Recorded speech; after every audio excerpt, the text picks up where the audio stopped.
to another edition of Around Town, a news and information program from the town of Garner. As usual, there are a lot of great things going on around town in Garner, and let's jump right into things with a segment about a historical mural that Wells Fargo Bank has donated to the town.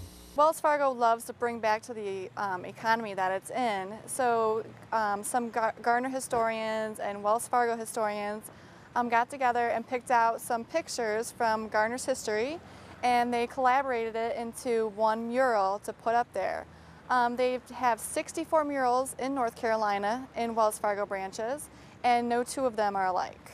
We've gotten wonderful reactions. I love when people come in and they want to tell me stories of what they remember. Maybe the doctor, I've heard a lot of how he's delivered probably every baby back then in Garner and half of Johnston County. The school, there's the murals of the school, and people love to talk about maybe they went to one of the schools back then. And then of course the wonderful train station, lovely stories about how they used to wait and rides to and from school riding the train. I'm John Hodges with the Garner Revitalization Association, and I'm here with Kay Whaley, our resident historian today at the Garner Historic Depot. And we're going to come inside and take a look at the mural that was recently donated by Wells Fargo and talk to some of the descendants of the people that are pictured in the mural. Come on in, Kay.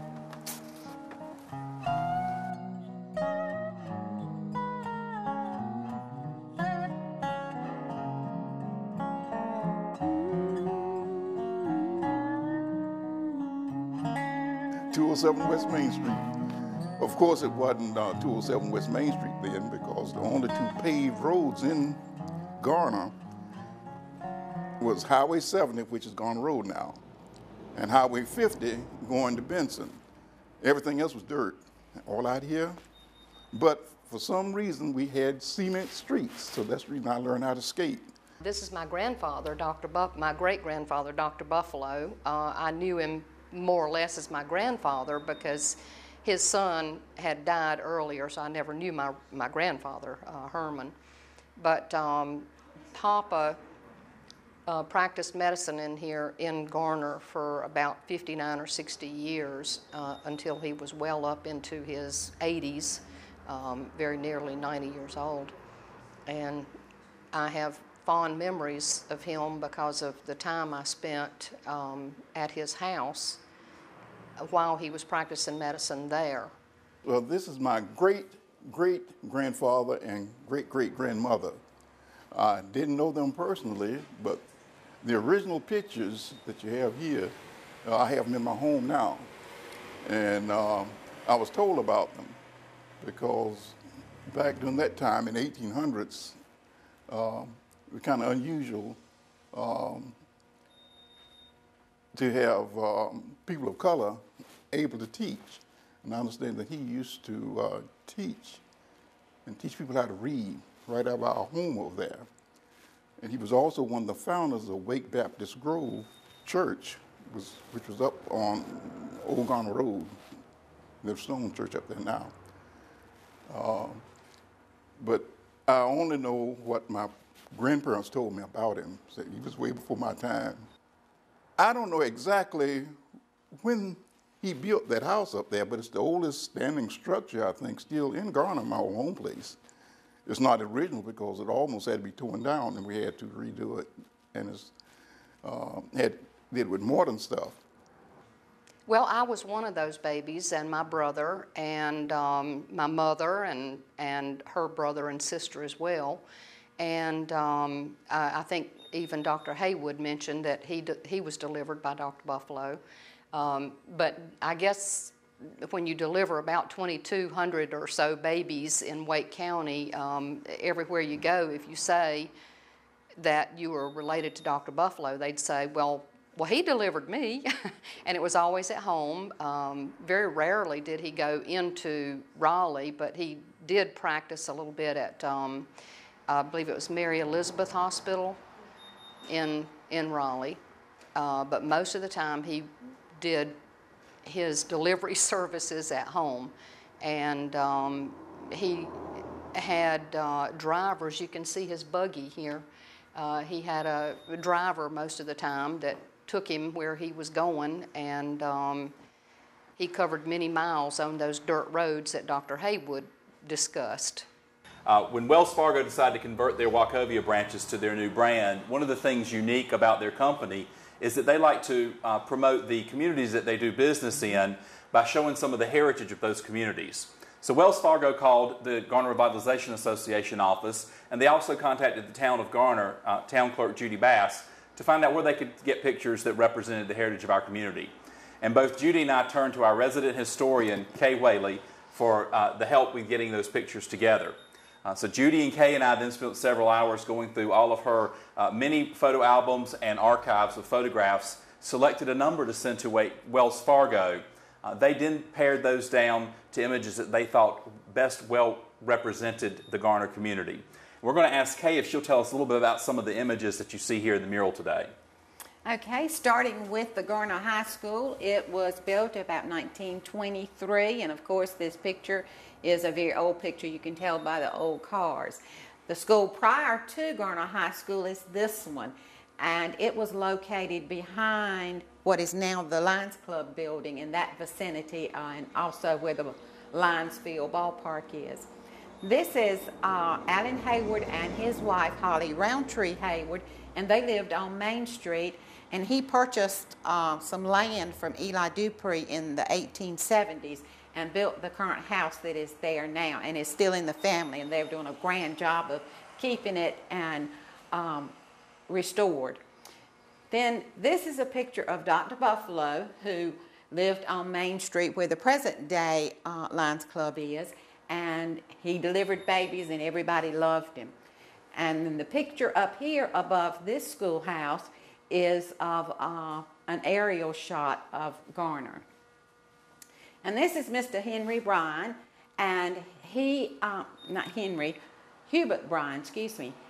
And you can't see it, but you can see part of it is a buggy, and then he's leaning up against an old car. He was also an agent here at the depot, and they didn't have any children, so he is the only one from his side of the family.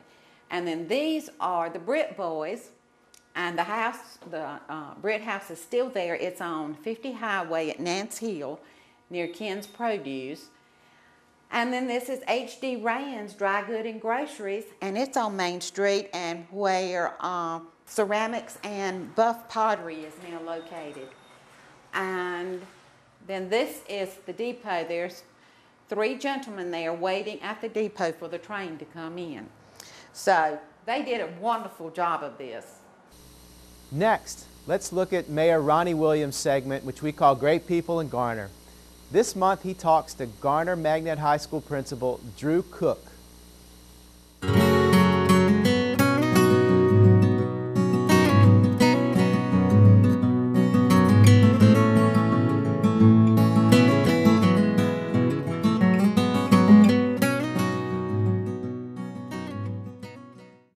Hello, I'm Garner Mayor Ronnie Williams, and today we're continuing on with our segment, Great People in Garner. With me today is the principal of Garner Magnet High School, Drew Cook. Welcome to the show, Drew. Thank you very much for having me. And congratulations on being named the Wake County Principal of the Year. Thank you, sir. Let's get right into it and ask you, what made you decide to become an educator? Oh my goodness, that's a great question.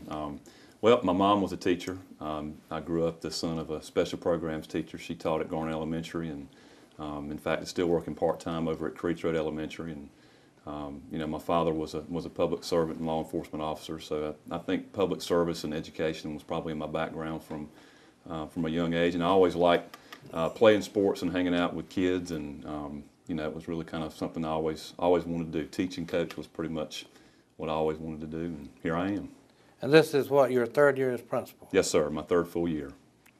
You attended Garner High School. Tell us about your memories.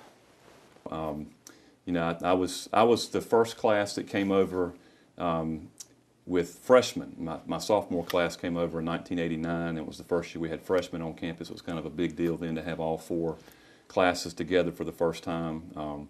But you know, very fond memories of high school. A lot of fun, a lot of great friends, people who to this day are lifelong friends, including your son and your daughter-in-law, and you know, just the relationships you build and the friends that you make, and you know, those things last a lifetime. So nothing but really, really positive experiences here. And I know I'm supposed to ask you about playing sports. I know you played some sports. I tried. And extracurricular activities, what did you participate in? Yes, sir. I played, I played varsity basketball, and I think I ran cross country a year or two, mainly just to try to stay in shape for basketball. I remember old Coach Ferris used to smoke a cigarette and chase us around on the golf cart. That's the one lasting memory I have of cross country practice.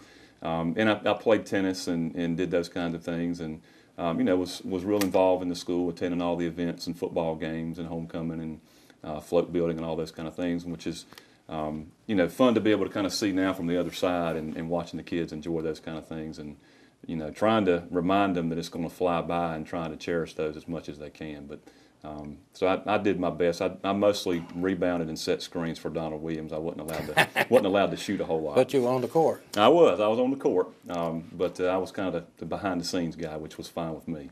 How has the school changed since the days when you were a student?